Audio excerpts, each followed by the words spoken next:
very early. But I think that has to do with because I'm the eldest of 5 girls.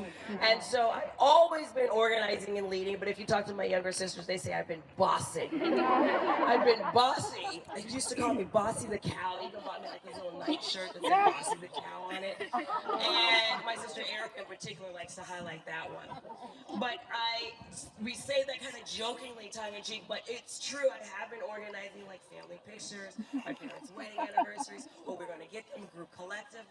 Now, as a 40-plus-year-old woman and way busy, I now delegate. So delegation is a huge part of my leadership style now. You heard in the bio, sitting on 70 different boards and commissions, largely sitting in the capacity of looking at things through a fiduciary lens.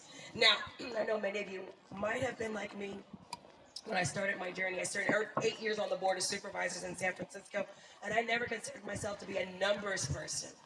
And then I was like, that's just fear and intimidation and the patriarchy that told me that I wasn't good at it. And I am really good at it. And I bring a certain level of experience, like, being in a space and being invisible, being in a space and saying something, but having your male counterpart repeat it and it gets validated. I was like, fuck that. Put me as chair of the budget. And I was chair of the budget, and I redid the budget system, the process, the budget process, and I brought transparency. So to answer your question, my leadership style is about transparency, opening things up, because I firmly believe that you should not need a lawyer or a lobbyist to intersect with government. We are here to serve.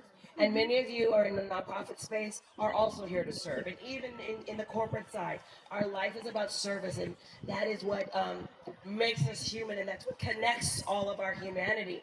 So if I were to sum up my leadership style, I'd say it is first servant leadership.